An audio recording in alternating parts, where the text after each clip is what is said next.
வணக்கம் சகோதர சகோதரிகளே, நான் சக்கர ஆர் பிரபாகரன் பேசுகின்றேன். இந்த காணொளியை முழுமையாக பார்க்க வேண்டுகிறேன். இப்போ ஒரு சூழ்நிலையை ஒன்று எடுத்துப்போம். நான் இப்போ இறந்துடுறேன்னு வச்சுங்க. இறந்துன்னா என்ன ஆகும்? நம்ம கலாச்சாரப்படி என்ன செய்யணுமோ அது செய்வாங்க. குடும்பம், உறவினர், நண்பர்கள், வேண்டியவர்கள் எல்லாரும் வந்து நம்ம கலாச்சாரப்படியே அவங்கவுங்க குல வழக்கப்படி அது செய்வாங்க. சப்போஸ் அதுக்கு மாற்றொரு கருத்து, அதுக்கு யாரும் வரலை, உடன்படலை அப்படின்னா என்ன ஆகும்? அது அரசாங்கமே எடுத்து அந்த உடம்பை அதுக்கு வேண்டிய விஞ்ஞான முறைப்படி மற்ற சில சடங்குகளுடன் அடக்கம் செய்யும். இதுதான் நிகழுது. வேறு ஒன்றும் ஆக போகிறதில்ல. ஏன்னா நம்ம வாழும்போதே, உயிருடன் வாழும்போதே அனைத்தையும் எதிர்கொண்டு மீண்டு வருகிறோம். அப்போவே நம்ம எல்லாத்தையும் பார்க்கும்போது, இறந்த பிறகு யார் என்ன செய்கிறாங்க நம்ம எங்கே பார்க்க போகிறோம்? இது எதற்கு நான் சொல்கிறேன் என்றால், நம்ம அனைத்தையும் எதிர்கொள்ள தயாராக இருக்கின்றோம். வாழ்க்கை என்பது அவரவர் பார்வையில் அனுபவத்தை எடுத்து செல்வது. ஆனால் இங்கே பெரும்பாலான மக்களுக்கு வாழ்க்கைன்னா பணம் சம்பாதிக்கிறது அப்படின்னு சொல்லியிருக்காங்க. நம்ம சனாதன தர்மப்படி இல்லை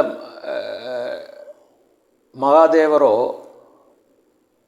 சிவாவோ வைஷ்ணவ கடவுளோ நமக்கு பணம் சம்பாரித்து நீங்கள் கொடுங்க நம்மளுக்கு படைச்சிருக்காரா? ஏன்னா அவங்களுக்கு இல்லைங்களா அவங்கக்கிட்ட? அப்படி கிடையாது. நம்ம அது மாதிரி வளர்க்கப்படுறோம். அது மாதிரி நம்மளுடைய மனநிலையை மாற்றப்படுகிறது.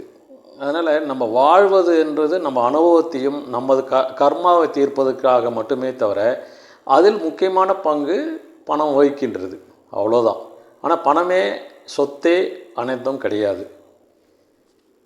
இது இந்த பணம் சொத்துன்றது நம்மளை சரியில்லாத வழிக்கு நோக்கி ஈஸியாக இழுக்கிறதுக்காக அது புனையப்பட்டது, அவ்வளோதானே தவிர பணம் இது இல்லை. அதனால் நம்ம அனைத்தையும் நான் அனைத்தையும் எதிர்கொள்ள தயாராக இருக்கிறேன். எது தேவையோ அந்த சூழ்நிலைக்கு ஏற்ப நான் பொறுப்போடு நடந்து கொள்ள தயாராக இருக்கிறேன். இதுவரைக்கும் அது மாதிரி தான் நடந்துன்னு இருக்கேன். இன்னமேட்டும் அப்படி தான் இருக்கும். இந்த காணொலியில் சில கேள்விகள் உங்கள் முன் வைப்பேன். அதற்கு வேண்டிய பதில்களை நீங்களே உங்கள் மனதில் உருவாகும். அதுக்கு வேண்டியதை சிந்தித்து நீங்கள் எடுத்துக்கலாம். அதனால் நம்ம எதற்குமே தயாராக இருக்கின்ற போது நமக்கு தேசமே முதன்மையாகப்படுகிறது. தேசமும் சனாதன தர்மத்தின்படி நம்ம சமூக முன்னேற்றத்தை செல்வதற்கு நமக்கு முதன்மையாகப்படுகிறது. அப்போ இதில் 3 தலைப்புகளில் நான் உங்களுக்கு விளக்க உரை தருகிறேன். 1 ஆன்மீகம், 2வது அரசியல், 3வது வளர்ச்சி. நம்ம ஆன்மீகம்னு வரும்போது சடங்குகளுக்கு அப்பாற்பட்டு, மத சடங்குகளுக்கு அப்பாற்பட்டு இயங்குவது பஞ்சபூதங்கள். இந்த படைப்பில் பஞ்சபூதங்கள் தான் அடிப்படையாக இருக்குது எல்லாத்துக்குமே. நான் முன்னாடி ஒரு காணொலியிலே சொல்லியிருக்கேன், இந்த பஞ்சபூதங்கள் நம்ம சிந்திப்பதற்கு அப்பாற்பட்டது. ஏன்னா நம்ம சிந்திக்கிற பொருளே பஞ்சபூதங்களை சார்ந்து தான் இருக்குது. நம்ம உடம்புல இருக்கிற மூளையோ, உடம்பு முழுசாக நம்ம அனுபவிக்கிற மனசோ எதுவாக இருந்தாலும் பஞ்சபூதங்களை சார்ந்து தான் இருக்குது. அப்போ பஞ்சபூதங்களுக்கு உள்ளார நீங்கள் போய் பார்க்கும்போது அதுக்கு வேண்டிய பல வழிமுறைகள் இருக்குது. அது நம்ம முன்னோர்கள்லாம் அந்த காலத்தில் பண்ணியிருக்காங்க. நமக்கு எல்லாம் அதில் பெரும்பாலும் தெரியறது கிடையாது. ஒரு இது நம்ம விஞ்ஞான முறைப்படி போயின்னு இருக்கும். ஆனால் ஆன்மீகன்னு வந்துட்டால் அந்த பஞ்சபூதங்களை நீங்கள் கையாண்ட தெரிஞ்சினாலே அனைத்து அனுபவங்களையும் நீங்கள் அடைய முடியும்னு சொல்கிறாங்க. அதில் ஸ்டெப் பை ஸ்டெப் சில பேர் போய் அதில் சில அனுபவங்களை அனுபவிச்சிருக்காங்களே தவிர யாரும் முழுமையான்றது தெரியல. நம்ம மாவட்டத்திலே, கடலூர் மாவட்டத்திலே சுமார் 200 ஆண்டுகளுக்கு முன்னர் வாழ்ந்த வள்ளலார் அவர்கள் திருவருட் பாடினார். முருகப்பெருமானை பற்றி பாடினார். முருக பக்தனாக அவர் இருந்தார். அவர் ஜோதியாக ஐக்கியமானார். அப்போ அந்த பஞ்சபூதங்கள், நெருப்பு ஒரு பஞ்சபூதம், அவருக்கு அந்த வல்லமை பெற்றிருக்காரு, அந்த ஞானத்தை பெற்றதால் அவர் ஜோதியில் ஐக்கியமாயிட்டார். இதுதான் உண்மை. நமக்கு அந்த வல்லமை இன்னும் தெரியாததால், பெற முடியாததால் நம்ம இயற்கையாக சக மனிதராக வாழ்ந்துன்னு இருக்கோம். ஆனால் எல்லா மனிதருக்குமே நம்ம சனாதன கலாச்சாரத்தில் முக்தி தான் ஃபைனல் ஸ்டேஜ். பிறகு இல்லாமல் நம்ம முக்தி அடைகிறது தான் நம்மளோட வாழ்க்கையின் எதிர்பார்ப்பு, ஆசைகள் இல்லை பேராசைகளான்னு சொல்லலாம். அப்படி இருக்கும்போது நம்ம பஞ்சபூதத்தில் சார்ந்து அதை ஆளுமையில் செய்ய விரும்பி அதில் முயற்சி செய்யும்போது நமக்கு ருணானுபந்தம், அதாவது உடல் சார்ந்த பந்தங்கள் கம்மியாகின்னு வருது. உறவுகள் கம்மியாகல, பந்தங்கள் கம்மியாகுது. உறவுகள்ன்றது நமக்கு 50 பேருக்கு தெரியும், 100 பேருக்கு தெரியும், 1000 பேருக்கு தெரியும். அது உறவுகள் என்றது மனசு சார்ந்தது. ஆனால் நம்ம ருணானுபந்தன்றது பெரும்பாலும் நம் உடம்பை சார்ந்தது. நம்ம எப்படி பெற்றோர்கள் அவங்களோட ஜீன், டிஎன்ஏ இது மாதிரி தான் இருக்குமே தவிர, நம்ம ருணானுபந்தத்தை பெருக்காமல் இருந்தால் நம்ம பஞ்சபூதங்களை அடையிறதுக்கான அல்லது அதை பற்றி தெரிந்து கொள்வதற்கான வழிகள் அருகில் வரும். நம்ம உடம்போ அது உணவோ பொருளோ அதை சார்ந்தே 24 மணி நேரமும் தினமும் வாழ்ந்துன்னு இருந்தால் அந்த பஞ்சபூதங்களை நோக்கி நாம் செல்வது கொஞ்சம் கடினமான வேலையாக இருக்கும். அதானே தவிர ருணாபந்தம் நம்ம மெயின்டைன் பண்ணும்போது நம்மளுடைய வாழ்க்கை முறைகள், நெறிமுறைகள், ஒழுக்கம் இதெல்லாம் எளிதில் பின்பற்றலாம். இதான் என்னோடய ஸ்ட்ராங் பாயிண்ட். என்னோடய ருணானுபந்தன் என்னோடய குடும்பம் இதை சார்ந்தே இருக்குன்றதால எனக்கு அது எளிதில் உள்ளார்ந்து பார்க்குறதுக்கு, பஞ்சபூதங்களை நோக்கி நகர்த்துறதுக்கு எனக்கு எளிதாக இருக்குது. இதனால் எனக்கு ஒழுக்கம் மேம்படுது, எனது நேர்மை மேம்படுது, எனது இன்பங்கள் எல்லாமே மேம்படுது. இந்த பொருள் தான் இருக்கணுன்றது இல்லை, பொறாமை அறவே போயிடுது. ஏன்னா நம்ம உள்நோக்கி நம்ம எப்படி போகிறோன்றது தான் குறிக்கோளாக இருக்க தவிர அவங்கள பற்றி நம்ம பாருது. எல்லாருமே சனாதன தர்மத்தில் எல்லா உயிர்களையும் நம்ம நேசிக்கணும்.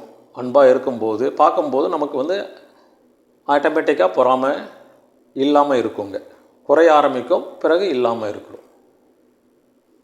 இப்படி இருக்கும்போது என்னோடய முடிவுகள் தெளிவாக இருக்குது, பாகுபாடின்றி இருக்குது. நான் எந்த குலத்தில் பிறந்தேன், அந்த குலத்தில் திருமணம் பண்ணுறேன், பசங்க அந்த குலத்திலே திருமணம் பண்ணி கொடுக்குறேன். நான் நாயுடு சமூகத்தில் பிறந்தாங்க, வாழ்கிறேன். அதே சமூகத்தில் போகும். மற்ற பிரச்சனைகளை எதிர்கொள்ளும் போது அல்லது மற்ற வாழ்வியல் முறைகளை எதிர்கொள்ளும் போது எனக்கு ஜாதிய பாகுபாடோ மத பாகுபாடோ கிடையாது.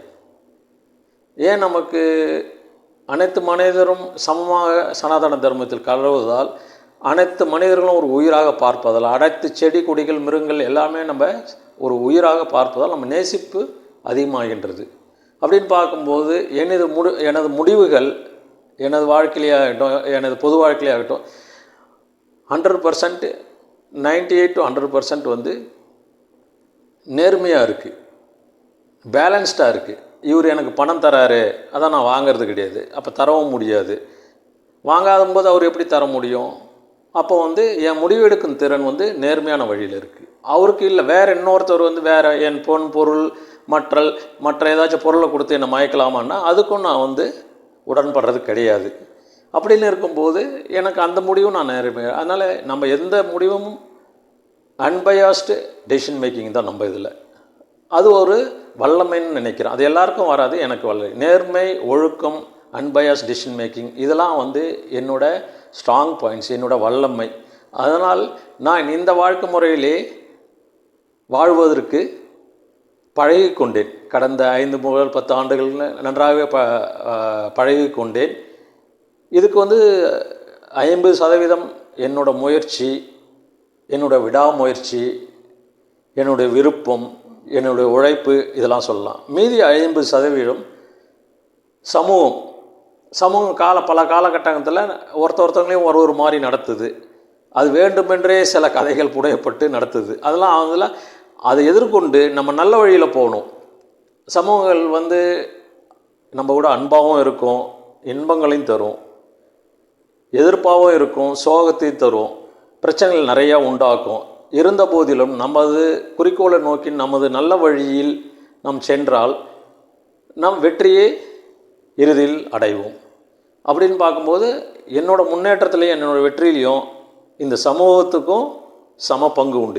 எனக்கு எவ்வளோ பங்கு இருக்கோ எனது வெற்றியிலையும் எனது முன்னேற்றத்துலேயும், அதே மாதிரி இந்த சமூகத்துக்கும் பங்கு உண்டுங்க. அதனால் நான் இதே வழியிலே தொடர்ந்து என்னோடய மீதமுள்ள வாழ்க்கையை நகர்த்தி சென்று கடவுளடி இறைவனடி சேர வேண்டும் என்று தான் என்னோடய விருப்பம். 100% அப்படி தான் போகும். ஏன்னா எவ்வளோ பேர் பின்பற்றுறாங்க, பார்க்குறாங்க, இவர் என்ன செய்கிறாரு எல்லாத்தையும் பார்த்துக்கிட்டோம். ஆனால் அதே தகவலை அது ஊர் ஃபுல்லாக சொல்லி என்னுடைய அன்றாட வாழ்க்கையில் நடக்கும் சிறிய செயல்பாடுகள் கூட கடினமாக்கி விடுறாங்க. என்னோடய பணியில் கிட்டத்தட்ட 98லேருந்து 100% எதிர்ப்பு தாங்க நிறையா இருக்கும். சாதாரண ஒரு விஷயம், ஒரு டாக் மேட்டிங், ஒரு சின்ன குட்டி வாங்கி வளர்க்குறோம், அதில் பல பிரச்சனைகள். நம்ம மேட்டிங் போனாலே அது நமக்கு நடக்கலை, எவ்வளோ செலவு பண்ணுறோம், நம்மளை இது பண்ணல போச்சு. ஏன்னா இது 4 பேர் பேசி வச்சுட்டு வேண்டுமென்றே அதை செய்யும்போது நம்ம ஒரு முறை எதிர்ப்பு தெரிவிக்கலாம், 2 முறை எதிர்ப்பு தெரிவிக்கலாம். அப்படி இல்லைனா அதை தூக்கி போட்டு அடுத்த வழி என்னான்னு பார்த்துன்னு போகிறோங்க.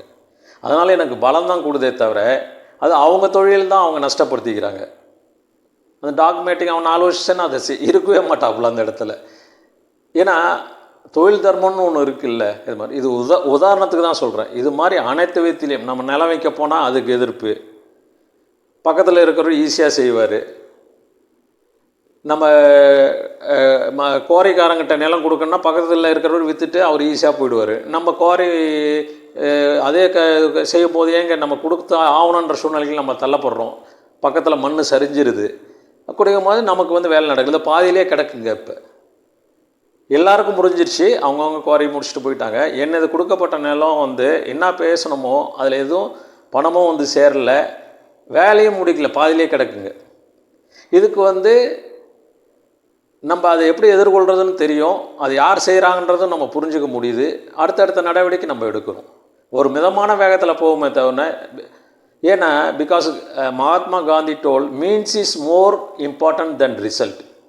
போகிற வழிகள் நல்லா இருக்கணும், முடிவுகளோடு நல்லா இருக்கணும். நம்ம குறுக்கு வழியில் போனால் அதுக்கு வேண்டிய ரிசல்ட் தான் வரும்.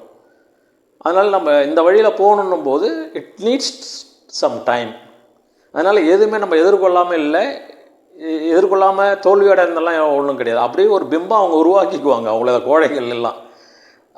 அதனால் நமக்கு அதை நம்ம ஃபேஸ் பண்ணுறோம். இது எதுக்கு செய்கிறேன்னா பொதுமக்களிடையே வரணும், பிற ஆதரவு கொடுக்குற பொதுமக்களும் இருக்காங்க. அதான் நான் சமூகம் தான் என்னோடய முன்னேற்றத்தில் 50% சமூகத்துக்கு பங்கு இருக்குதுன்னு சொல்கிறோம். அவங்களுக்கு போய் இது ரீச் ஆகணுன்றதுக்காக செய்கிறாங்க. என்னை தனிமைப்படுத்துவாங்க, வேறு யார்கிட்ட பேச விட மாட்டாங்க.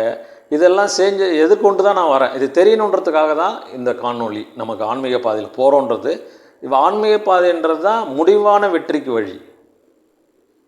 இட் நீட்ஸ் டைம், அவ்வளோதான். அதனால் இது செய்கிறதெல்லாம் ஒரு மங்குனி தான், மங்குனி அரசியல்வாதி தான் இங்கே செய்கிறது நமக்கு எதிர்ப்பாக.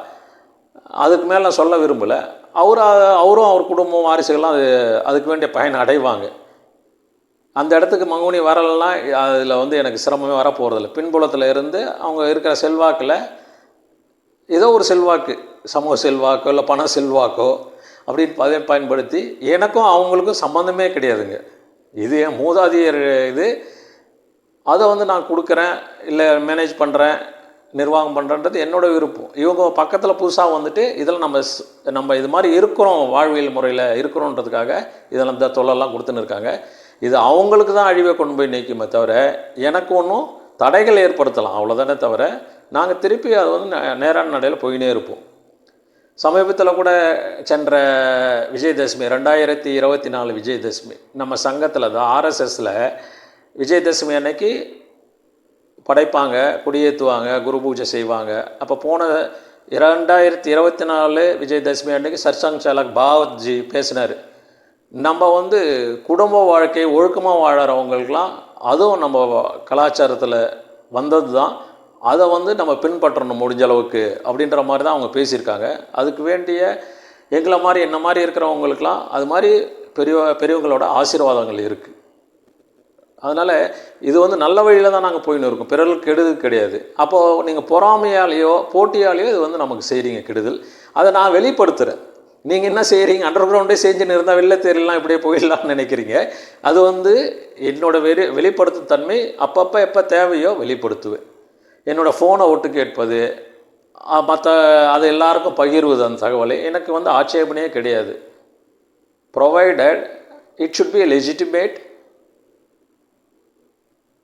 கால். ஸ்டேட் கவர்மெண்ட் வேணுமா போலீஸ் வேணுமா என்னதை ஒட்டு கேட்டுட்டோம். அதை வந்து மற்றவங்களுக்கு பகிர வேண்டியதில்லை. ஏன்னா இது நடக்குதுங்க லோக்கலில், ஏதோ கேட்டு அதை வந்து மற்றவங்களுக்கு பகிர்றாங்க. அதன் மூலயமா நான் தொழிலில் ஈடுபடுறதோ என்னோடய அன்றாட வாழ்க்கைக்கோ நிறைய எதிர்ப்புகளை உருவாக்குறாங்க. எங்களோட மத்திய ஆட்சி இருக்குது பிஜேபியில். நான் வந்து இந்த காணொலிக்கு மூலம் ஒரு மாதம் டைம் கொடுத்து நானே அஃபிடேவிட்டு கவர்னர் ஐயா கிட்ட சப்மிட் பண்ண போகிறேன்.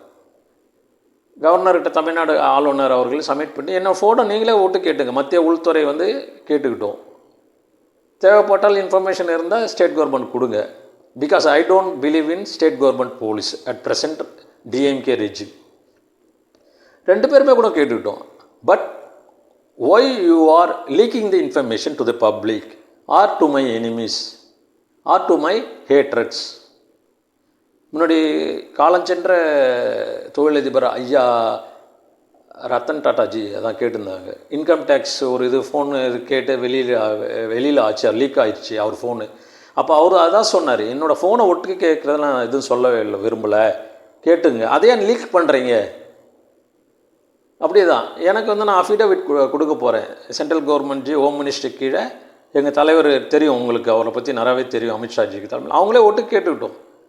If it is any anti nation or anti social ஏதாச்சும் நான் இன்வால்வ் பண்ணியிருந்தால் அவங்க எடுத்துக்கிட்டோம் action. I don't care about that.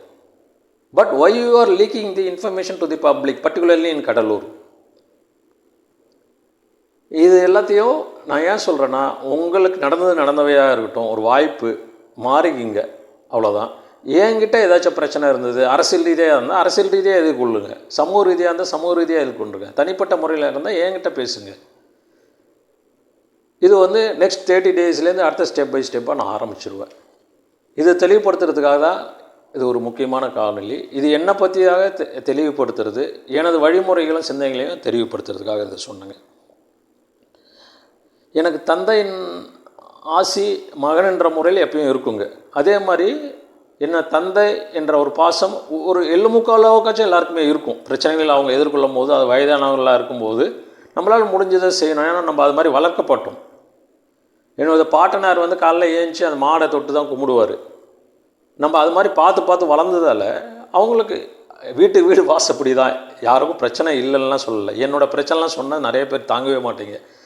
இருந்தாலும் நான் போகிற வழி சரியான நான் தேர்ந்தெடுத்து போகிறதால எல்லாத்தையும் அது ஒரு சொல்யூஷன் ஃபைன் பண்ணி அதை முடிச்சுன்னு போகிறோம். நீங்கள் ஒரு பிரச்சனையை நான் சொல்கிறேன் அனுபவத்தை, நீங்களும் அது உங்கள் இதில் பயன்படுத்தி பார்க்கலாம். தனிப்பட்ட வாழ்க்கையிலையோ உங்கள் அலுவல் வாழ்க்கையிலையோ இல்லை பொது வாழ்க்கையிலையோ பிரச்சனைகளை வந்து சிறு சிறு துண்டுகளாக உடைக்கல. கடைசியில் அந்த பிரச்சனையின் ஒரு வார்த்தையிலையோ ஒரு சென்டென்ஸ்லேயோ எழுதுறதுக்கு இல்லை படிக்கிறதுக்கு கொண்டு வாங்க. அப்படி பிரச்சனையை சிறு சிறு துகள்காக உடைச்சி கடைசியில் என்ன தான் பிரச்சனைன்னு உங்களுக்கு கொண்டு வந்தீங்கன்னா அது சொல்யூஷன் வந்து ஈஸியாக இருக்கும். இப்போ தான் நான் அது மாதிரிலாம் பண்ணிவிட்டு ஒன்று ஒன்றா சால்வ் பண்ணின்னு ஒரு காலத்தில் என்னால் எதிர்கொள்ள முடியாதுன்னாங்க. கடந்த 7-8 வருஷம் 10 வருஷங்களாக எனக்கு பிரச்சனை தரவங்க தான் பிரச்சனையில் போய் முடிகிறாங்களே தவிர எனக்கு வந்து பிரச்சனைகள் சால்வ் ஆகி அடுத்த ஸ்டேஜுக்கு தான் நான் போயின்னு இருக்கிறேன். அதனால் இந்த பொருளை கிளப்புறது இப்போ நடந்து முடிந்த பார்லமெண்ட் தேர்தலில் கூட எங்கள் என்டிஏ கேண்டிடேட்டே அவர் நிற்கலை, வாபஸ் வாங்குறாரு. அவர் கேண்டிடேட் வந்து இந்தியா ஃபுல்லாக நடக்குதுங்க. அதில் ஒரு முக்கியமான கூட்டணி ஆளுங்கூட்டணி என்டிஏ. அதில் தமிழ்நாட்டில் 39 பாராளுமன்ற தொகுதி. அந்த 39 பாராளுமன்ற தொகுதிக்கும் என்டிஏ கேண்டிடேட் அறிவிக்கிறாங்க. என்டிஏ கேண்டிடேட் அறிவிக்கும் போது பிஜேபியில் வந்து ஒரு அரை மணி நேரத்தில் ஒரு டைப்பிங் மிஸ்டேக்காக நமது தற்போதைய மாநில தலைவர் அண்ணன் நயினார் அவர்களே தூத்துக்குடின்னு அறிவிச்சிடுறாங்க. அப்புறம் ஒரு வித்தின் ½ அன் ஹவர் திருப்பி டெல்லியிலேருந்து அது வந்து திருநெல்வேலின்னு மாற்றி அப்புறம் அறிவிக்கிறாங்க. தூத்துக்குடி வந்து கூட்டணி கட்சி கொடுத்துட்றாங்க. இது மாதிரி தான் நடக்கும். அது எவ்வளோ பெரிய இது நேஷ்னல் லெவலில். அதுலேயே வந்து நம்ம ஆளுங்க இங்கே நின்ன என்டிஏ கேண்டிடேட் தங்கர் பச்சன் அவர்கள் நிற்கவில்லை, விருப்பம் இல்லை, ஏதோ ஒன்று 2 மணி நேரம் ஒரு பொருளை கிளப்பி விட்டாங்க. ஏன்னா யாரோ ஒரு காலத்தில் ஏதோ ஒன்று பண்ணின்னு இருப்பாங்க. நம்ம தான் வந்து இப்போ சமூகத்தில் இப்போ பெருமையாக இருக்கணும், டெய்லி பேப்பரில் ஃபோட்டோ வரணும், மக்கள் பிரதிநிதி ஆகிடணும், இப்படி ஆகிடணும், அப்படி வாழணும்னு நினைக்கிறவங்க தான் அதை வந்து முதன்மையாக எடுத்துன்னு பொறுப்பு எடுத்துக்கின்னு இது மாதிரிலாம் ஊருக்கு கெட்ட பேர் வர மாதிரி செய்ய வேண்டியில்லை. இப்போ இருக்கிற உலகமே வந்து சுருங்கிருச்சுன்றாங்க இருக்கிற இன்ஃபர்மேஷன் டெக்னாலஜியில். இப்போ வந்து ப்ராசஸரில் வந்து சிபியூலேருந்து ஜிபியூக்கு போயிருக்கோம். உங்களுக்கு தெரியும்னு நினைக்கிறேன். கம்ப்யூட்டரில் நமக்கு அந்த அளவுக்கு கிடையாது. சிபியூலேருந்து இப்போ ஜிபியூ போயிருக்கும். அந்த மாதிரி அடுத்தது வந்து இன்னொரு கேட்டகரி இருக்குது நேனோ லெவலில். அப்படின்னு போகும்போது இன்னும் வேகமாக தான் இருக்கும் எல்லாமே. உலகம் இன்ஃபர்மேஷன்லாம் பரவுறது வெர்டிக்கல் அண்ட் ஹரிசாண்டல் லெவலில் எல்லாருக்குமே பரவும், எல்லாருக்குமே கிடைக்கும். அப்படின்றபோது அதை ஹேண்டில் பண்ணுறது ஒரு கௌரவமான முறையிலையும் ஒரு வெற்றி தரக்கூடியிலையும் ஹேண்டில் பண்ண கற்றுங்க. தங்கர் பச்சான் அவர்கள் 3வது இடத்துல வாங்கினார். 2 லட்சம் வாக்குகள் மேல் பெற்றார். சில காரணங்களால் 2வது இடத்துக்கு வர வேண்டியவர் 3வது இடத்துக்கு வந்தார். அதை பற்றி நான் இப்போ பேசலை, அரசியல் இல்லை. ஏன்னா இப்போ நீங்கள் 2 மணி நேரம் அவன் வெளிலேருந்து பார்க்குறவங்க தான் என்ன நினைப்பாங்க. அதனால் அந்த இதெல்லாம் வந்து நம்ம வாழும் காலத்திலே அதை வந்து எல்லாத்தையும் எடுத்துடணும். எது தேவையோ நம்ம மாவட்டத்துக்கு நம்ம ஊருக்கு அதை முன்னெடுத்து செல்வோம். அடுத்ததாக இந்த ஆன்மீக அரசியல் நான் 3 இது சொல்லியிருந்தேன். 2வதாக அரசியல். இப்போ அரசியல்னால் நம்ம அந்த காலத்துலேருந்து நம்ம பார்க்குறோம். இப்போ அது சமீபத்தில் கூட நேற்று வந்து ராஜேந்திர சோழன் 1000 ஆண்டுகளுக்கு முன்னே அப்போயே நமது ஜனநாயக முறை இருந்தது அப்படின்ற மாதிரி சொல்கிறாங்க. அப்போயே சில விதத்தில் இன்டைரக்ட் ஓட்டிங் பேட்டர்ன்லாம் இருந்ததுன்றாங்க. அப்போ நம்ம ஜனநாயகன்றது நம்ம சனாதன தர்மத்தின் ஒரு முக்கிய வழிமுறை. அரசியல்னாலே ஜனநாயகம், ஜனநாயகனாலே அரசியல். நம்ம நாட்டை பொறுத்த வரைக்கும் நீங்கள் எத்தனை ஆண்டுகள் வேணாலும் வரலாறு பார்த்துக்கலாம். அந்நிய ஆட்சியாளர்கள் வந்து ஆக்கிரமிக்கும் போது தான் ஜனநாயகம் நம்ம நாட்டில் இல்லாமல் இருந்தது.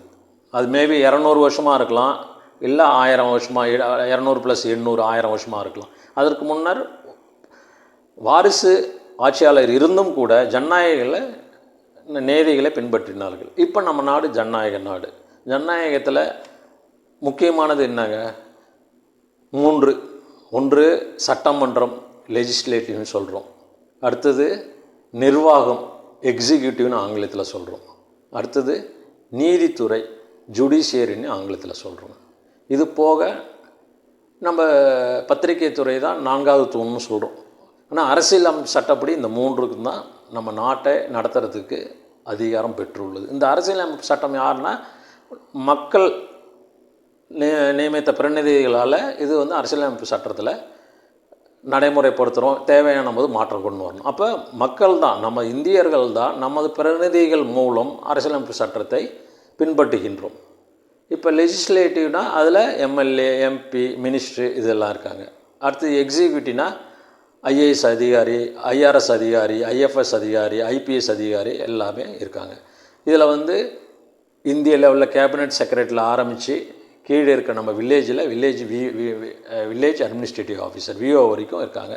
இதில் சில டிபார்ட்மெண்ட்ஸு சென்ட்ரல் கவர்மெண்ட், சிலது ஸ்டேட் கவர்மெண்ட், சிலது கன்கரண்ட் லிஸ்ட்லன்றது 2 இதுலேயும் இருக்காங்க. இதாங்க உங்களுக்கு எக்ஸிக்யூஷன். அப்போ வந்து நமக்கு வந்து இவங்க வந்து நியமிக்கப்பட்ட அதிகாரிகள் அவங்க சட்டத்துக்கு உட்பட்டு நடக்கும்போது சில காலங்கள் அவங்க இருக்காங்க. நீண்ட காலங்கள் ஒரு 30 வருஷமாக 35 வருஷமாக ரிட்டையர்மெண்ட் வரைக்கும். அடுத்தது வந்து ஜுடிஷியரி. அது அரசாங்க வரிகளிலேருந்து சம்பளங்கள் பெற்றாலும் அது வந்து தனியாக இருக்குது. அதுக்கு சுதந்திரம் கொடுக்கணும். அதுக்கு ஜுடிஷியரிக்கு, நீதித்துறைக்கு எது பைபிளோ எது பகவத்கீதைன்னு நம்ம சொல்லணுமோ அது வந்து அரசியலமைப்பு சட்டம் தான். ஜுடிஷியரிக்கு, நீதித்துறைக்கு பகவத்கீதை வந்து எதுன்னு கேட்டிங்கன்னா அரசியலமைப்பு சட்டம். இப்போ அந்த அரசியலமைப்பு சட்டம்படி அவங்க செயல்பட்டு நீதியை வழங்கணும். இப்போ அந்த 3 இதுலேயும் வந்து உங்களுக்கு ஊழலோ நிர்வாகம் ஒழுங்காக நடந்ததுன்னா எதுவுமே இல்லைங்க. நம்ம ஊழல், நிர்வாக சீர்திருத்தம் எதுவுமே இல்லை. அதில் வந்து எவ்வளோ % அதிகம் தப்பு நடக்குதோ அவ்வளோ சதவீதம் சமூகத்திலையும் தப்பு நடக்கும். அதோட பிரதிபலிப்பு கீழ்மட்டம் வரைக்கும் வருங்க மக்களிடையே, அதோட பாதிப்புகள்லாம். இதை வந்து நல்லா செஞ்சு ஒழுங்காக கொண்டு வர்றது தான் ஒரு ஆட்சியாளரின் பொறுப்பு. அதுக்கு தான் நம்ம பாரதிய ஜனதா கட்சியிலும் ஒரு சுதந்திரமான கட்சி, ஒரு பாரபட்சமற்ற கட்சி, தேசியமே முதன்மை என்ற நோக்குடன் இருக்கின்ற கட்சி. இந்த கட்சி வந்து நமக்கு வந்து நம்ம பார்த்துருக்கோம் இல்லைங்களா? நம்ம ஒரு வீடு கட்டுவோம், வீடு கட்டி முடிச்சாப்பா எவ்வளோ இது பண்ணியிருக்கோம். ஒரு வேலைக்கு போவோம், இல்லை பெர்மனெண்ட் வேலை, அதுவும் எவ்வளோ பண்ணியிருக்கோம். இல்லை ஒரு பிஸ்னஸ் ஆரம்பிப்போம், இவ்வளோ 10 வருஷம் நடத்திட்டோமா பெரியது. அப்படி இந்த பூமியில் சொல்கிறேன், இந்த பூமியிலே பெரிய ஜனநாயக நாடு இந்தியா. இந்தியாவில் பூமியிலையும் பெரிய ஜனநாயக கட்சி பாரதிய ஜனதா கட்சி. அந்த பாரதிய ஜனதா கட்சியை நிறுவியர்கள் 1980 சொல்கிற ஜனசங்கத்தை விட்டுருங்க, அதுக்கு ஷியாம் பிரகாஷ் முகர்ஜிலாம் இருக்குது, அதெல்லாம் இல்லை. இப்போ லேட்டஸ்ட்டாக அந்த 80 நிறுவிகள் முக்கியமானவர்கள் வந்து அட்டல்ஜி, அத்வானிஜி, அட்டல் பிகாரி வாஜ்பாய்ஜி, லால் கிஷன் அத்வானிஜி. அப்போ அந்த லால் கிஷன் அத்வானிஜி இப்போ வந்து என்னோட பிரதிநிதி, என்னால் வளர்க்கப்பட்ட வழிகாட்டுதல் படப்பட்ட வழிகாட்டல் செய்யப்பட்ட திரு நரேந்திர மோடி அவர்கள் இந்த உலகத்தின் பெரிய ஜனநாயக நாடை ஆள்கிறார் என்றால் அவருக்கு எவ்வளோ பெருமை இருக்கும்? இல்லை கேட்குறேன், நம்ம இந்த சின்ன ஒரு கார் வாங்கிட்டோன்னா அதுக்கு வந்து அப்ஜெக்டிவ் ஆயிடுச்சு, பரவாயில்ல, இது ஒரு திருப்தியாக வாழ்க்கல. அப்போ இது மாதிரி ஒரு பெரிய தலைவர்கள் உருவாக்கி அவரால் உருவாக்கப்பட்ட லால் கிஷன் அத்வானிஜியால் உருவாக்கப்பட்ட ஸ்ரீ நரேந்திர மோடிஜி அவர்கள் தற்போது விஸ்வகுருவா ஒரு பூமியிலே ஒரு பெரிய நாட்டை ஆளுமை செய்துகின்ற போது பாரதிய ஜனதா கட்சி நிறுவனர்கள் ஒருவான லால் கிஷன் அத்வானிஜிக்கு இதை பார்க்கும்போது எவ்வளோ பெருமையாக இருக்கும். அது மாதிரி ஒரு பிறவி யாருக்கா கிடைக்குங்களா? நம்ம வந்து இது மாதிரி சிந்திக்கக்கூடாதுன்றதுக்காக தான் இப்போ இருக்கிற நம்ம லோக்கலில் அந்த இலவசங்கள், டாஸ்மாக்கு, போதைப்பொருள், சண்டை சச்சரவுகள், மீடியா விலைக்கு வாங்கி இன்றைக்கி என்ன பார்க்கணும், மக்கள் என்ன இன்றைக்கி கேட்கணுன்றது முடிவு பண்ணுறதெல்லாம் நடந்துன்னு இருக்குது. அதுலேருந்து தான் நம்ம வெளியில் வரணும். அதனால் இந்த நமக்கு அரசியலில் இந்த 3 முக்கியமாக இருக்குங்க. ஒன்று சட்டமன்றம், அதில் ஆட்சி மக்கள் பிரதிநிதியோட ஆட்சி பெரும்பான்மை ஆட்சி பற்றா அவங்க எக்ஸிக்யூஷன் நிர்வாகத்தையும் அவங்க கையாளுகிறாங்க. ஜுடிஷியரியை இண்டிபெண்ட்டாக நடத்த அலோவ் பண்ணுறாங்க. இப்போ நிர்வாகத்தில் இந்த ஊழலை ஒழிக்கணும்னா சட்டமன்ற ஆட்சி யார் கட்டுப்படுத்துகிறாங்களோ அவங்க தான் இந்த ஊழலை ஒழிக்க முடியும். சட்டமன்றத்தில் ஆட்சி செய்கிறவங்களே ஊழல் பண்ணியிருக்கும்போது அவங்க கீழே இருக்க நிர்வாகம் நல்லா இருக்குன்னு எதிர்பார்க்குறீங்களா? இல்லை, கண்டிப்பாக இல்லை. அதனால தான் நம்ம வந்து இந்த பாரதிய ஜனதா கட்சி தேசமே முதன்மை, தனிநபர் அடுத்தது, தேசமே முதன்மைன்ற கொள்கையோடு, சனாதன தர்மத்தை காப்போன்ற கொள்கையோடு. ஏன்னா சனாதன தர்மத்தில் தான் நம்ம கலாச்சாரம் அடங்கியிருக்கு. கலாச்சாரத்துக்கு அப்புறம் தான் கல்வியே. கலாச்சாரம் சீரழிந்ததால் தான் நம்ம கல்வியெல்லாம் போயிடுச்சு. பழைய கல்வியில் அப்போ எல்லாத்தையும் திருப்பி வந்து ஜீரோலேருந்து ஆரம்பித்து இப்போ பண்ணின்னு இருக்கிறோம். நம்ம வாழ்ந்த முறைகள் பார்க்கும்போது நம்ம இன்றைக்கும் முதன்மையாக இருந்திருக்கணும். அதை விட்டுட்டு இப்போ பின்னோக்கி போயிட்டு இப்போ முன்னேறின்னு வரோம். 3வது எக்கானமி, உலகத்தின் பெரிய எக்கானமின்னு கொண்டு வரதுக்கு முயற்சியில் இறங்கின்னு இருக்கும். அதுக்கு வேண்டிய தலைவர்கள் செயல்பட்டு கொண்டிருக்கிறார்கள், நடந்து கொண்டிருக்குது, மக்களும் ஒத்துழைக்கிறார்கள். அது குறிக்கோளை 2047 முன்னேறிய நாடு விக்சித் பாரத்தை குறிக்கோளை கண்டிப்பாக அடைந்தே தீர்வோம். நாம் இதில் ஒன்றும் எந்த சந்தேகமும் இல்லை. நான் வந்து தீவிர அரசியலுக்கு ஏன் வந்தேன்னா இந்த ஊழல் பணத்தால் தான். நான் சொன்ன மாதிரி இந்த 3 லெவல்லையும் ஊழல் நடக்குதுங்களா, அது அதிகமாகி 1 கோடி, 2 கோடி, 10 கோடி இருந்தது 100 கோடி, 500 கோடி, 1000 கோடி, 5000 கோடி, 10,000 கோடின்னு அதிகமாகிடுச்சு. அப்போ என்ன பண்ணுறாங்கன்னா அந்த பணத்தை எடுத்துன்னு போய் அது கருப்பு பணமாக மாறிடுது. ஊழல் பணம் தானுங்களா, கணக்கில் காட்டுறதுக்காக பினாமிகளை உருவாக்குறாங்க. பினாமிகள் உருவாக்குனாங்கன்னா அந்த பினாமிஸை வச்சு நிறைய பேரை மிரட்டுறாங்க, செய்திகளை கட்டுப்படுத்துகிறாங்க. இப்போ நம்ம மாதிரி கொஞ்சம் வேலை செய்கிறவங்க, நம்ம கட்சியில் சார்ந்தவங்க மாதிரி எவ்வளோ பேர் இருக்காங்க எல்லா மாவட்டத்துலேயும், அவங்கெல்லாம் வந்து கட்டுப்படுத்துகிறாங்க. அவங்க முன்னேற்றத்தையும் அவங்களுக்கு தொல்லை கொடுத்துறதுலையும் அந்த பணத்தெல்லாம் செலவு பண்ணுறாங்க. ஊழல் செய்து சம்பாரித்த பணத்தை ஊழல் செய்யாமல் இருக்கிறவங்க போகிறாங்க பாருங்கள் வாழ்க்கை முறையில், அவங்கள வந்து தொந்தரவு பண்ணுறாங்க. அப்போ அந்த பணத்தோட பலம் பாருங்கள் எவ்வளோ போயிருக்குன்ட்டு. இதையெல்லாம் பண்ணும்போது ஒரு கம்பெனியை வாங்கிட்டு அந்த கம்பெனியில் இருந்தவங்க வேலை ஒழுங்காக செய்கிறவங்கலாம் வெளில அனுப்பிச்சிட்டாங்க. அதில் நான் ஒருத்தவன். அதில் சிந்தனை தொடங்கினது தான் ஏன் இந்த கம்பெனி கைமாறிச்சு. அந்த கம்பெனியோட ஷேர் வந்து என்னோடய சமூகத்தை சார்ந்தவங்க நாயுடு சங்கத்தில் அந்த ஷேர் வந்து விற்றாங்க ஒரு காலத்தில், ஒரு 25 வருஷத்துக்கு முன்னாடி 10 ரூபா ஷேர். ஆனால் அதே சமூகம் ஏன் அவரை விட்டு வேலையை எடுக்கிறீங்க அப்படின்றது யாரும் வந்து எனக்காக யாரும் கேட்கல. ஏன்னா அவ்வளோதான் அவங்களுக்கு கெப்பாசிட்டி. இதுதான் உண்மை. அதனால் நான் வந்து சிந்தித்தேன், நான் வந்து இந்த கருப்பு பணம் தான் முக்கியமாக இருக்குது. எலெக்ஷனில் போய் பார்க்கும்போது இந்த பணம் தான் வேலை செய்யுது. அது இல்லாமல் நிறைய வந்து வியாபாரத்துலேயும் தொழில்துறையிலையும் அவங்க பணத்தை போட்டு வாங்குறாங்க. நான் வேலை செஞ்ச கம்பெனியில் அவங்க வாங்கிட்ட பிறகு அதே மாதிரி தொழிலதிபர் நடத்துகிறார் இல்லைங்களா, அவரால் நடத்த முடியல இவங்க தொந்தரவால். ஏன்னா இவங்ககிட்ட பணம் இருக்குது, கணக்கில்லாத பணம். 100 கோடி செலவு பண்ண வேண்டிய இடத்துல தொழிலில் 200 கோடியாக செலவு பண்ணுறாங்க. அதை வச்சு ஆட்சி அதிகாரத்தில் இருந்து நிறையா பண்ணுறாங்க. அப்போ உண்மையாக தொழில் செய்தவர் அந்த 100 கோடியை வச்சு 120 கோடி அடுத்த வருஷம் டேர்ன் ஓவர் பண்ணுறதே கஷ்டமாக இருக்குது. அதனால் அந்த கருப்பு பணத்தையும் கண்டிப்பாக அழிச்சு ஆகணும். அது நம்ம ஜனநாயகத்தையே செல்லரித்து மூடிடுங்க. இது நம்ம தலைமுறைக்கு, எதிர்வரும் தலைமுறைக்கு செய்கிற துரோகம். இந்த எலெக்ஷனில் காசு வாங்கி ஓட்டு போகிறது, இந்த எலெக்ஷனுக்காக கோடிக்கணக்கான ரூபாய் செலவு பண்ணுறதுன்றது. எனக்கு இந்த அரசியலில் என்னை பற்றி மேலிடம் வரைக்கும் தெரியறதுக்கு உறுதுணையாக இருந்து அதை அறிமுகப்படுத்தி தலைவர்களிடம் சொன்னது அப்படின்னு பார்க்கும்போது, நம்ம இங்கே கடலூரில் சகோதரர் வேலு வெங்கடேசன், அது மூலயமா நம்ம பிஜேபி தலைவருக்கு என்னை பற்றி தெரிந்து கொள்வதற்கு ஒரு வாய்ப்பு கிடைத்தது. அதுபோல் நம்ம சகோதரர் முன்னாள் மாவட்ட தலைவர் கோவிலனூர் மணிகண்டன் அவரும் நம்மளை பற்றி தெரிந்து கொண்டு, நீங்கள் எல்லாம் பாஜக தீவிரமாக வேலை செய்வது எங்களுக்கெல்லாம் பெருமைன்னு சொல்லி ஊக்கப்படுத்தினார். அதற்கு மேலே அப்போதைய மாநில தலைவர் ஐயா திரு அண்ணாமலை அவர்களும் நம்ம ஊக்கப்படுத்தினார். தற்போது தலைவர் அண்ணன் நயினார் நாகேந்திரன் சமீபத்தில் சந்திக்கும்போது அவங்களும் சந்திக்கிறதுக்கு ஒரு நிமிஷம் டைம் கொடுத்து அதை ஊக்கப்படுத்துகிறாங்க. இப்படின்னு இருக்கும்போது பாரதிய ஜனதான்றது காரியகர்த்தாக்களால், தலைவர்களால் உருவாக்கப்படுகின்ற ஒரு கட்சி. அப்போ அரசியலில் நம்ம சார்ந்திருக்கிற சனாதன தர்மத்தை காப்பதற்கும், நமது கலாச்சாரத்தை முன்னெடுத்து செல்வதற்கும், அன்பயாஸ்டு ஆட்சியை, ஊழலற்ற ஆட்சியை நல்குவதற்கும் நாம் இதில் இணைந்து செயல்பட்டு கொண்டு இருக்கிறோம். அந்த வகையில் நம்ம மாவட்டத்தை பொறுத்த வரைக்கும் இன்னும் வேகமாக செயல்படுத்த வேண்டும். மற்ற கட்சிக்காரங்கள் தமிழக ஆளுங்கட்சியான திமுகவின் மந்திரிகள் எல்லாருமே அவங்களோட விருப்பம், இன்ட்ரெஸ்ட் தான் எடுத்து முன்னெடுத்து சொல்லுவாங்க. அப்போ நம்மளை பாஜக கட்சியை வளர விடாமல் தடுப்பதில் தான் அவங்க முனைப்பாக இருப்பாங்க. அதையும் மீறி தான் நமக்கு என்ன தேவையோ அது தைரியமாக முன்னெடுத்து செல்ல வேண்டும். யாரும் நம்ம தனித்தனியாக வேறு எங்கேருந்தும் வரல, எல்லாமே நம்மளை ஒருத்தவங்க அறிஞ்சவ தான். அப்படி இருக்கும்போது மக்கள் பிரச்சனையை குரல் கொடுத்து மக்களுக்கு என்ன தேவையோ அது செயல்படுத்த முயற்சிக்க வேண்டும். ஏன்னா நம்ம இப்போ ஆளுங்கட்சியாக இல்லை மாநிலத்தில், அப்போ நம்மளால் செயல்படுத்த முடியாது. செயல்படுத்த முயற்சிக்க வேண்டும், மக்களுக்காக குரல் கொடுக்க வேண்டும். அந்த குரலை கொடுக்கலன்னா நீங்கள் கட்சியும் வளராது, நீங்களும் வளர மாட்டீங்க. நம்ம வேணால் பல காரணங்கள் சொல்லின்னு இருக்கலாம்.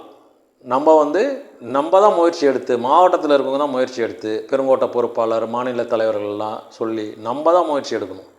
ஏன்னா எல்லாருக்கும் மேலே இருக்கிற தலைவர்கள் தான் அவங்கவுங்களுக்கு ஒரு நாளைக்கு நம்மளை கவனிப்பாங்க. அவங்களுக்கு பல மாவட்டங்கள், பல வேலைகள் எல்லாம் இருக்குது.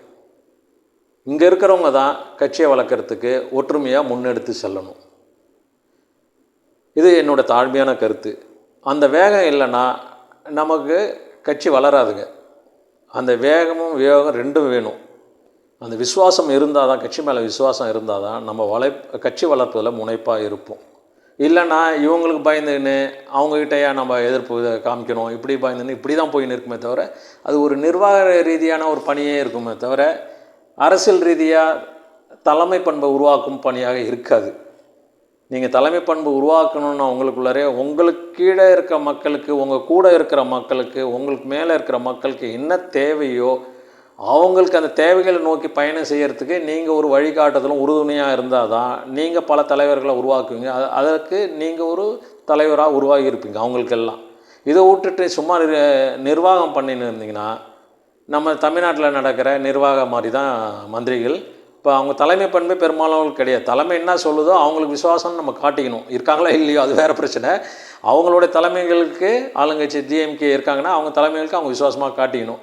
அவங்க என்ன சொல்கிறாங்களோ அந்த வேலைகளை செய்யணும். கணக்கு புள்ள மந்திரி தான் இப்போ நடக்குதுங்க. கணக்கு மந்திரி தான் இப்போ கடந்த 20 வருஷம் 30 வருஷமாக கணக்கு யார் ஒழுங்காக கொடுக்குறாங்களோ, கணக்கு யார் கட்டுறாங்களோ தலைமையிடத்தில் அவங்க தான் மந்திரிங்க. அடுத்தது தலைமைக்கு விசுவாசம், இவ்வளோதான். இல்லை அவங்க குடும்பத்துக்கு விசுவாசம். மற்றபடி கொள்கை, கோட்பாடு ஒரு புண்ணாக்கு எதுவுமே கிடையாதுங்க. நீங்கள் கணக்கை ஒழுங்காக கட்டிட்டு கணக்கை காட்டிங்கன்னா தலைமைக்கு அவங்களுக்கு விசுவாசமாக இருந்தீங்கன்னா, அதாவது இந்த கணக்கெலாம் வெளியில் சொல்லக்கூடாது, அவ்வளோதான்.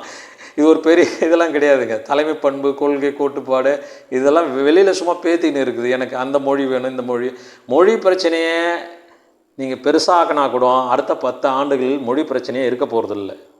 இப்போவே இல்லை. ஏன்னா எந்த மொழியில் உங்களுக்கு நோட்டீஸ் வருதோ, விளம்பரங்கள் வருதோ, கவர்மெண்ட் ஆர்டர் வருதோ, நமக்கு வேண்டிய மொழியில் பார்த்துக்குறோம். இப்போயே நம்ம மொபைலில் என் பையன்கிட்டேருந்து நான் அதை கற்றுக்கிறேன். எந்த ஆப்பை, கூகுள் லென்ஸை எப்படி யூஸ் பண்ணுறது எப்படின்ட்டு. அதனால் எல்லாருக்கும் எதிர்காலத்தில் மொழியை வைத்து அரசியல் செய்வது சுத்தமாக பிரயோஜனம் இருக்காது. ஏன்னா இந்த சயின்ஸ் அண்ட் டெக்னாலஜி உருவானதால் மக்கள் அவங்க விருப்பப்பட்ட மொழியில் படிச்சுக்க போகிறாங்க. எது தேவையோ அது படிச்சுக்க போகிறாங்க. அதனால் மொழியை வச்சு நீண்ட காலத்துக்கு இனிமேட்டு அரசியல் செய்ய முடியாது. யார் கலாச்சாரப்படி தாய்மொழியை விரும்புகிறார்களோ அவங்க தாய்மொழியில் படிக்கலாம். இதை கொண்டு வந்தவர் யார்? மோடிஜி அரசாங்கம் தான். 2020 தேசிய கல்விக் கொள்கையில் சிறு வயதில் குறைஞ்சபட்சம் 5வது வரைக்கும் தாய்மொழியில் கல்வியை கண்டிப்பாக கற்க வேண்டும்னு கொண்டு வந்துட்டார். இதுக்கு நம்ம மோடிஜி அரசாங்கத்துக்கு தான் நம்ம நன்றி சொல்லணும். இதற்கு முன்னர் யாராச்சும் கண்டிப்பாக தாய்மொழியில் கற்கணும்னு சொல்லியிருக்காங்களா? இல்லை. அப்போ மக்கள் விருப்பப்பட்டு அவங்க கலாச்சாரப்படி எந்த மொழியில் படிக்கலாமா படிச்சுக்கலாம். எதிர்காலத்தில் இந்த டிரான்ஸ்லேட்டரு இப்போயே நம்ம பாஷை ஆப்லாம் வந்திருக்குங்க. அதனால் நிறைய எதிர்காலத்தில் டெக்னாலஜி மூலிமா ஒரு மொழி ஒரு தடையாக இருக்காது உங்களுக்கு. அதனால் மொழி வைத்து அரசியல் உருட்டுறதெல்லாம் அந்த அளவுக்கு எடுபடாது ஃப்யூச்சரில். அடுத்தது வளர்ச்சி. இந்த 3வது இதுக்கு ஆன்மீகம் 1, 2வது அரசியல், 3வது வளர்ச்சி. வளர்ச்சி என்பது அடிப்படை தேவை. நம்ம இவ்வளோ பெரிய பாப்புலேஷனாக இருக்கும், நம்ம நாட்டில் 140 கோடின்னு சொல்கிறாங்க. இதுக்கு வளர்ச்சி இருந்தால் தான் குறைந்தபட்ச தேவைகளை மனிதன் கிடைக்க பெறலாம். அது ஜனநாயக முறையில் நடக்கணும். இந்த டிஜிட்டல் இந்தியா முறையும் டைரக்ட் ட்ரான்ஸ்ஃபர் டு பெனிஃபிஷரின்னு டிடிபி முறையிலையும் மக்களுக்கு லட்சக்கணக்கான கோடியை மோடி ஐயா அரசாங்கம் வாரி வழங்கியிருக்கு. எந்த உங்களுக்கு புரோக்கரேஜும் எதுவுமே கிடையாது, எந்த இன்டர்செப்ஷனும் கிடையாது, எந்த கரப்ஷனும் கிடையாது.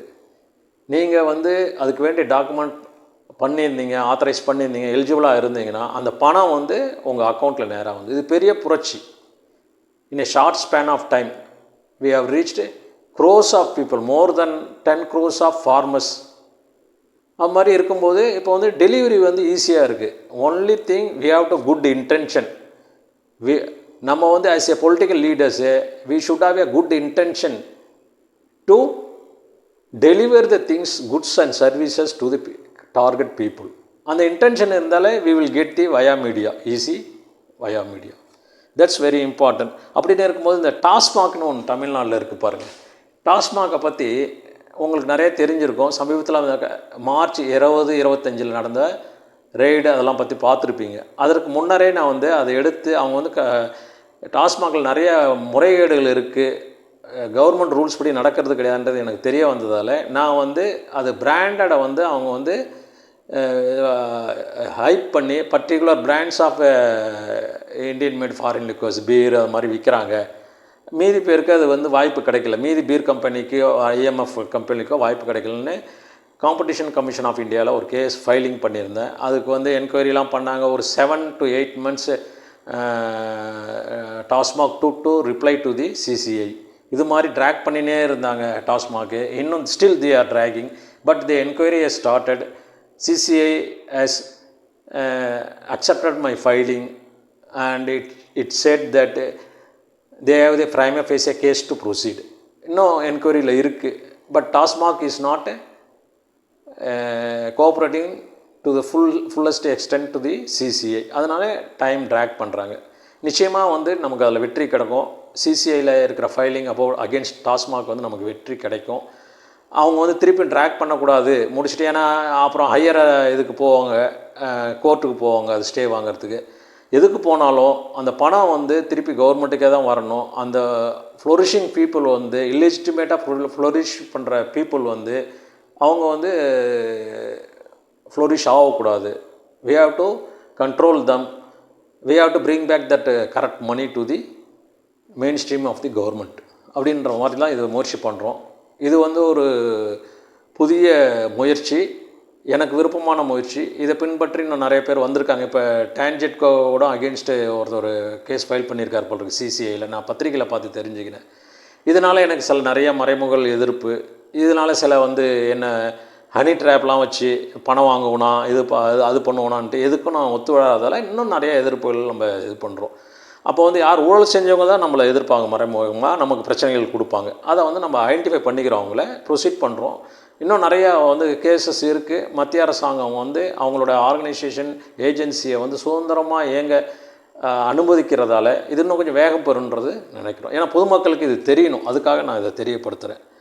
அதனால் இந்த கடலூர் பொறுத்த வரைக்கும், நம்ம மாவட்டத்தை பொறுத்த வரைக்கும் வளர்ச்சி வந்து இன்னும் வேகப்படுத்தணும். தொழில் வளர்ச்சி ஆகட்டும், மற்ற வர்த்தக வளர்ச்சி எல்லாமே வந்து வேகப்படுத்தணும்.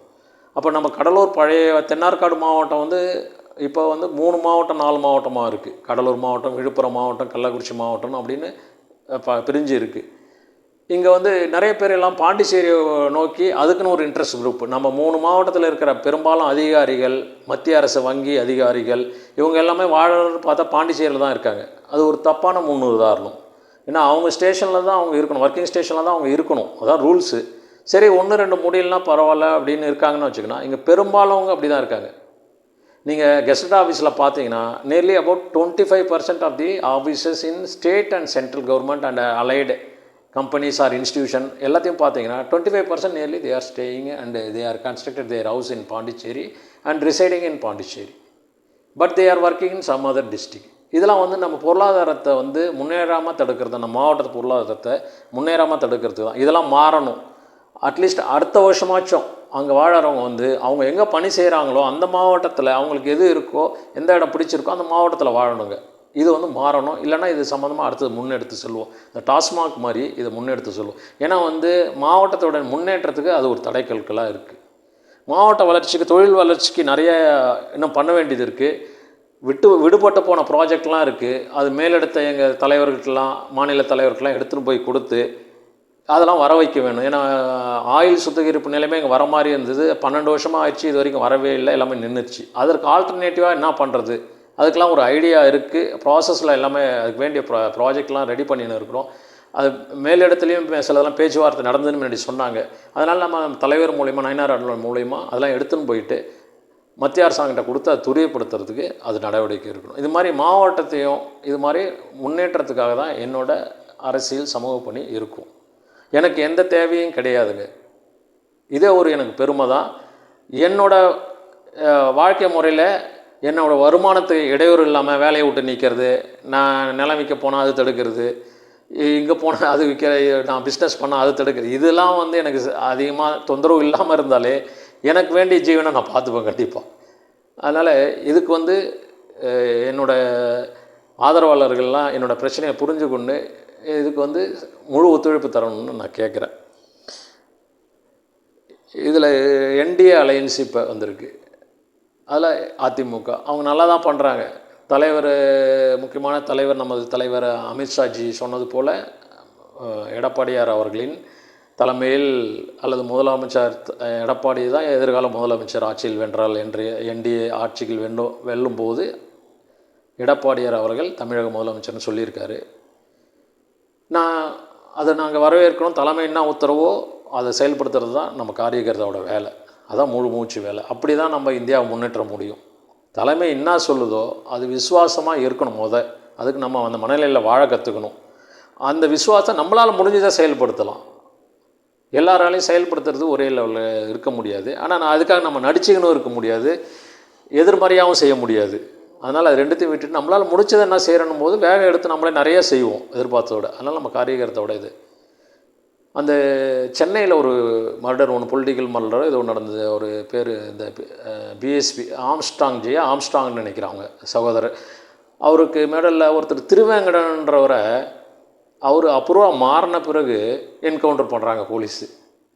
அதுக்கு வந்து எடப்பாடியார் மறுநாளே வந்து அவர் ஒரு அப்ரூவர் ஆகிட்டார், அவரை போய் அப்படின்னு அந்த வீடியோவை நீங்கள் செக் பண்ணிங்கன்னா தெரியும்.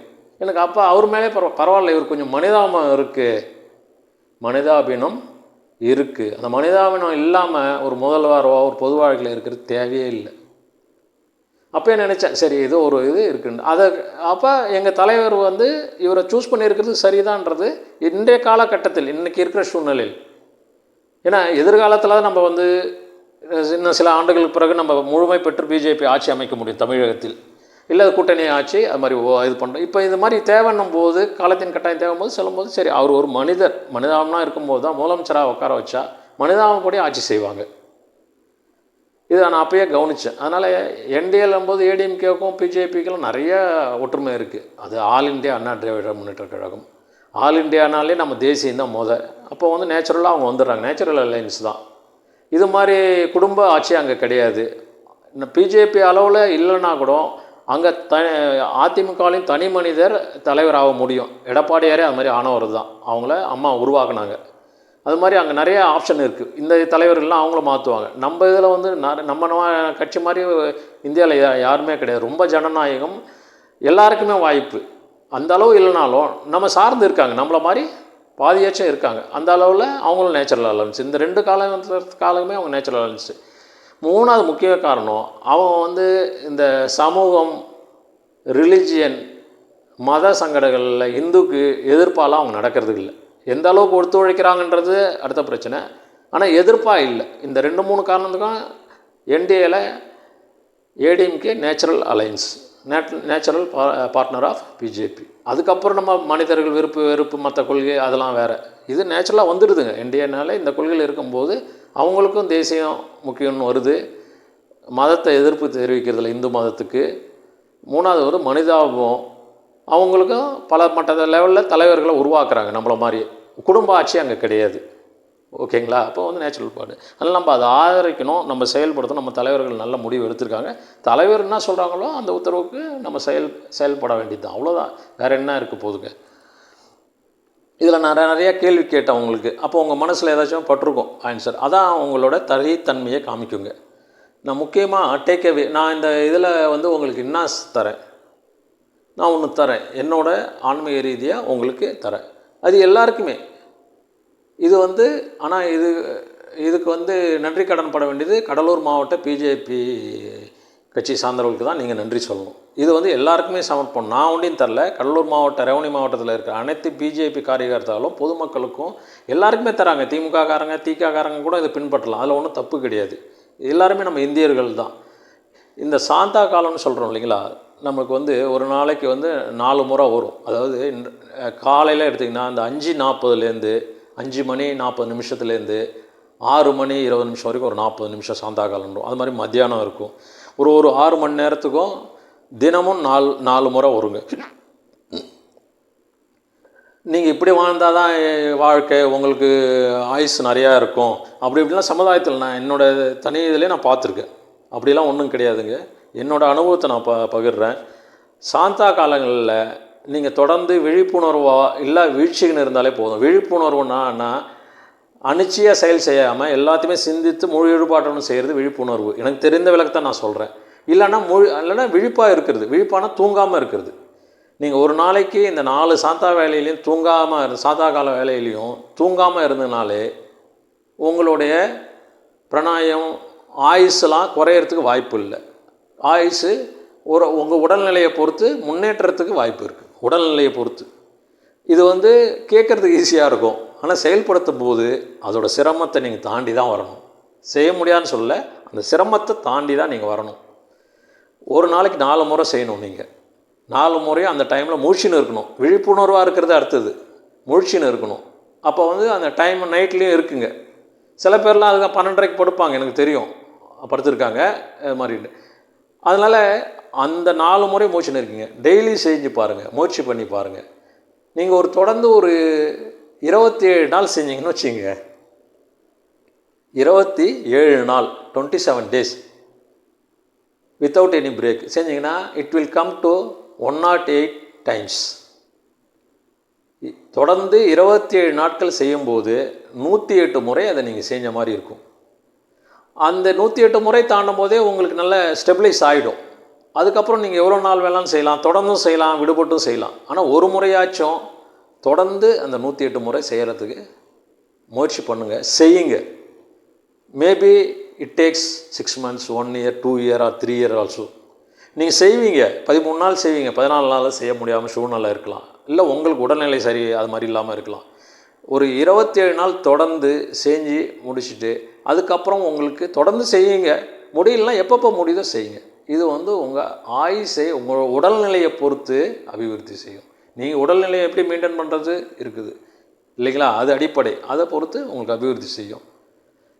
இந்த நீங்கள் ரகசியமாக இருக்கலாம், இல்லை டெக்னாலஜி தொழில்நுட்பமாக இருக்கலாம், எது வேணாலும் நீங்கள் சொல்லுங்கள். இதை என்னோடய பாரதிய ஜனதா கட்சி சார்ந்த கடலூர் மாவட்ட மக்களுக்கு அர்ப்பணிக்கிறேன். கடலூர் மாவட்ட பாஜக காரியகர்த்தாவுக்கு அர்ப்பணிக்கிறேன். அவங்க மூலயமா உங்களுக்கு கிடைக்கும். இது என்னங்க கடலூர் மாவட்டம், தமிழ்நாடு இல்லையா, இந்தியாவில் எல்லாம் ஒரே பாரதிய ஜனதானா ஒரே கட்சி தான். இருந்தாலும் எதிர்காலத்தில் நான் இன்னொரு அனுபவத்தை பகிர்ந்தால் பல மக்களுக்கு எனக்கு ட்ரைனிங்கில் நிறைய விருப்பம், அது மாதிரி ஏதாவது தரத்துக்கு வாய்ப்பு இருக்குது. இது அடிப்படை முதல் இதுன்றதால எனது மாவட்டத்திலேருந்து ஆரம்பிக்கணுன்றதுக்காக இது செய்கிறேங்க. அதனால் இதை முன்னெடுத்து செல்லுங்கள். உங்களுக்கு முடிஞ்சதை செய்யுங்க. உங்களால் முடியலன்னு யார் செய்கிறாங்களோ உங்களுக்கு உற்றார்களுக்கு அது செய்ய சொல்லுங்கள். இதாக இருக்கும். அதுக்கு செய்யும்போது நல்லதுக்கு செய்து நல்லதாக வரணுன்றதுக்காக என்னுடைய அருளும் ஆசியும் எப்போதும் உண்டு. நிச்சயமாக ஆசி பெரியவங்கன்ற முறையில் வேறு யாரும் கிடையாது. நான் ஒரு துகள் தான். எப்போ வேணாலும் என்னோடய படைத்தவர் எப்படி வேணாலும் என்னை செஞ்சுக்கலாம். எல்லாருக்குமே அதான் உண்மை தானுங்களா. நம்ம எப்போ வேணாலும் எது வேணாலும் ஆகலாம். நம்ம நினச்சின்னு இருப்போம் இத்தனை வருஷம் நம்ம வாழ போகிறோன்ட்டு, இவ்வளோ இது வரணுன்ட்டு. அதெல்லாம் நடக்கும்போது தான் தெரியும். அதனால் நான் தூசியின் துகள். என் பேரில் நான் எழுதும்போது சிலதெல்லாம் நண்பர்களுக்கு தெரியும். A speck of the dust of the creator. படைப்பாளின்னு ஒரு தூசி துகள் தான். அதே மாதிரி தான் நான் நினைக்கிறேன். அதே தான் நானும் கூட. அதுதான் உண்மை. இவ்வளோ முறை இந்த காணொளியை கேட்டதுக்கு மிக்க நன்றி. அனைவருக்கும் வாழ்த்துக்கள். பாரத மாதா கி வெற்றி. நன்றி.